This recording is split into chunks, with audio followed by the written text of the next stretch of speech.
Hi guys, welcome back to my channel. Here comes a long video my చిట్టి తల్లి Monday routine.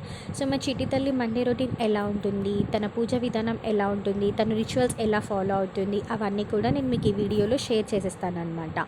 So మీరు కూడా మా వీడియోని అస్సలు స్కిప్ చేయకుండా కంప్లీట్గా చూసేసేయండి.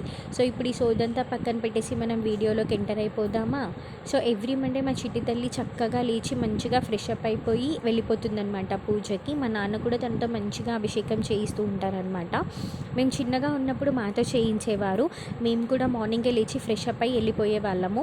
మాకు మంచిగా అభిషేకం చేయించిన తర్వాత పూజ కంప్లీట్ చేసుకొని రెడీ అయిపోయి మేము స్కూల్కి వెళ్ళిపోయే వాళ్ళం. ఇప్పుడు మా ప్లేస్లోకి మా చిట్టి తల్లి వచ్చింది. తనతో కూడా సేమ్ అలాంటి రిచువల్సే ఫాలో చేయిస్తారనమాట మా నాన్న. తను కూడా మా నాన్నకి బాగా సపోర్ట్ చేస్తుంది, మంచిగా చేస్తుంది, అవన్నీ కూడా మంచిగా ఫాలో అవుతుంది. సో మా వరకు వస్తే నేనేమంటానంటే, చిన్నపిల్లలకి not only studies but also మన కల్చర్, ట్రెడిషన్ అన్నీ కూడా తెలియాలి అని అన్నది నా ఫీలింగ్. బికాస్ నవేడేస్ జనరేషన్కి అయితే మన కల్చర్, రిచువల్స్ కంపల్సరీ తెలియాలి అని అయితే నేను అనుకుంటాను అనమాట. ఇంత చిన్న పిల్లకి నేర్పిస్తే ఇప్పుడే నేర్చేసుకుంటుందా అని డౌట్ రావచ్చు. Definitely yes.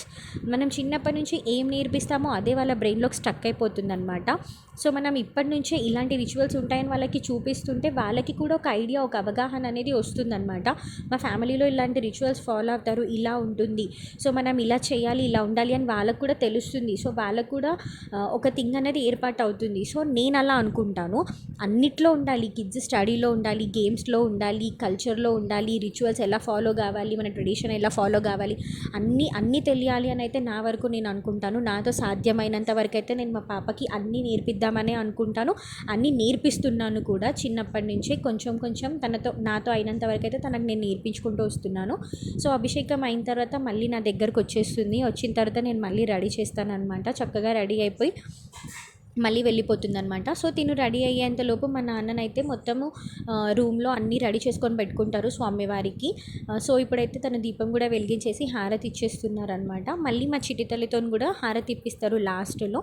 ఆ క్లిప్ కూడా నేను ఇందులో యాడ్ చేశాను. సో చూడండి, కంప్లీట్ వీడియోనైతే నేను తీయలేకపోయాను, కంప్లీట్గా పూజ చేసే వీడియో. బికాస్ మా చిట్టి తల్లిని రెడీ చేస్తున్నాను కాబట్టి కంప్లీట్గానైతే నేను తీయలేకపోయాను. మా ఇంట్లోనైతే నిజంగా ఎవ్రీ మండే ఒక టెంపుల్లో పూజ అయినట్టే ఎంత బాగా చేస్తారో మా నాన్న, చాలా బాగా చేస్తారు. మీకు మా మండే పూజ కావాలంటే నాకు కమెంట్ సెక్షన్లో కమెంట్ చేయండి, డెఫినెట్గా పెడతాను. సో చక్కగా స్వామివారికి హారతి ఇచ్చేసి మంచిగా దండం పెట్టుకుంటుంది అనమాట. నేను మా అమ్మని సతాయించకుండా మంచిగా నేర్చుకుంటాను, చదువుకుంటాను అని చెప్పి దండం పెట్టుకొని నేను సైడ్ నుంచి చెప్తూ ఉన్నాను అనమాట. సో అందరు నవ్వుతున్నారు నేను అలా చెప్తుంటే. సో తన పూజ అయిపోయి ఇంకా మళ్ళీ వచ్చేస్తుంది నా దగ్గరికి. ఎవ్రీ మండే సేమ్ ఫాలో అవుతుంది.